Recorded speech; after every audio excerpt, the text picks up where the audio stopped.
So, bro, dude, you want to be a success, but you can't put your finger on what's holding you back? Are you even kidding me?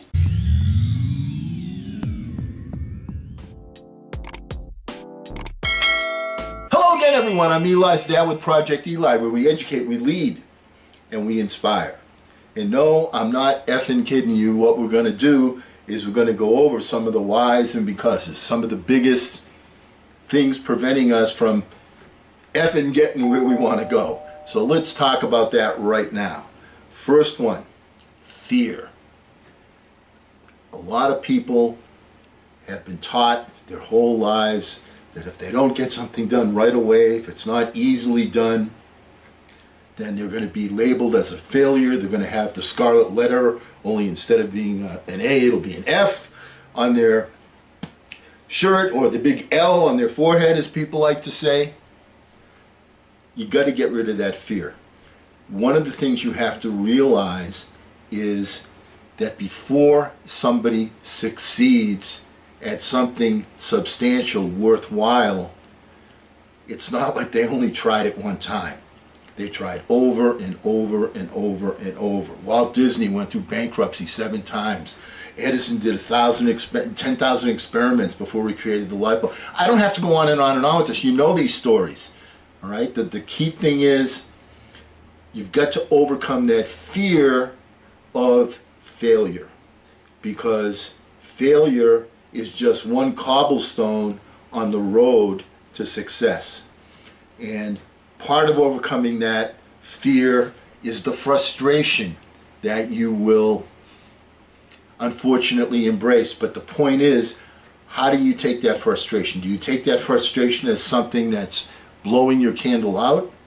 Or do you take that frustration as saying, you know what, I have to relight this candle, so I can see a little bit of light here, but if I want to brighten up the whole room, I need to be able to relight the wick. So have your frustration act as fuel for you, effing fuel for you, and not something that is going to end your project or end your ambition. Which brings us to failure. Negative people look at failure and say, oh, he failed, she failed, I failed. The people that are successful look at failure as, guess what? Feedback. Friggin' feedback. Effing feedback. That's what you look at failure. It's feedback. And it's the universal mind helping you and telling you, yo, dude, you're going the wrong way. I want to help you, so I'm telling you, that's not how you're going to get there. Examine it from a different angle, a different paradigm. Start with a different concept. Whatever. Failure is feedback.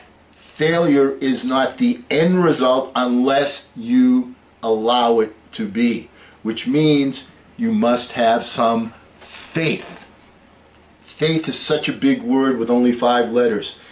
Faith in yourself. Faith that when you have that burning desire and you communicate through that vibe that you're sending to the infinite partner, the universal partner, that the universal partner will come back with some mind flashes to help create some circumstances you couldn't predict or plan that are going to help put you on the road to the finish line that you're trying to achieve. You have to have that kind of faith in yourself and in the universe that you can get that job done by looking into your future, by spending some time every day visualizing, seeing what it is your ultimate goal is, your ultimate objective. You have to look into the future to see that. People that live their lives in the past are A, frankly kind of boring in most cases, and B, people that aren't going anywhere.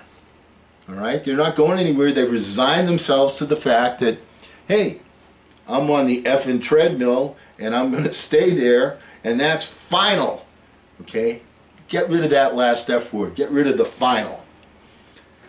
To do that, when you have your vision, that helps you to create your target. It helps you to create your focus. Focus is the key. You have to have that one focus that is going to drive you to the finish line that you want to achieve.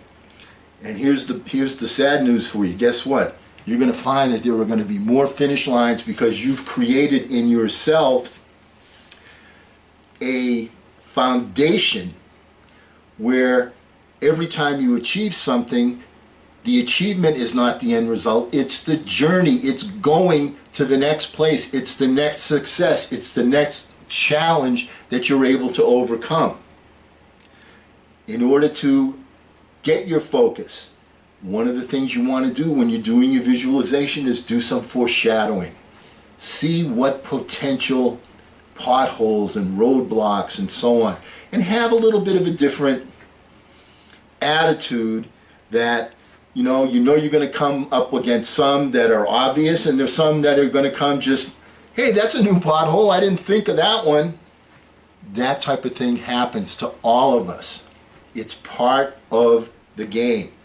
If you want to be a winner in this game, you have to have the ability during your vision to also foreshadow. And once again, when you have your skill set, one word, two meanings to it: frequency.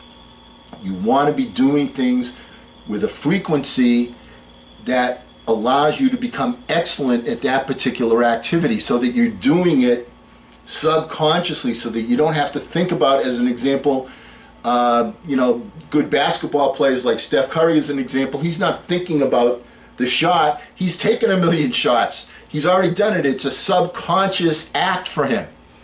Make your skill the most important skill that you have to perform in your function that allows you to become a success, put you on the road. Make sure that you're able to perform that function subconsciously, and the only way to do that is to create muscle memory, mental muscle memory, physical muscle memory with whatever it is you're trying to accomplish. And how do you do that? By doing it over and over and over again. That frequency will give you that subconscious ability where you don't have to think about what you're doing. You can think about the circumstances around and the responses that you want to make to those circumstances. And then, of course, there's that frequency between you and the infinite mind. Once again, when you're sending that message out there, that vibration out there to the infinite mind, that needs to be a very strong vibration. A strong vibration, so that it separates that one thought, that one burning desire, from the 60,000 or so other thoughts that we all have every single day. But remember that the best way to be a receiver from the infinite mind is to have a frequency where you are in a relaxed state. That is the way the infinite mind connects with you in its most productive way. So when you're driving along or taking a shower or you're having your quiet thinking time, set aside some structured time where you have some relaxed thinking. And you need to filter.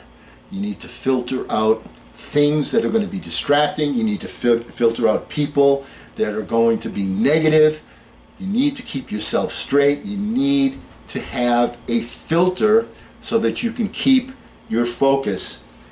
And once you do all of these things and you accomplish things, that is the effing key to fulfillment.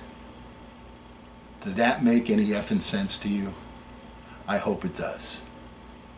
And always remember, let's not ration the passion, let's fashion the passion. I'm Eli's dad.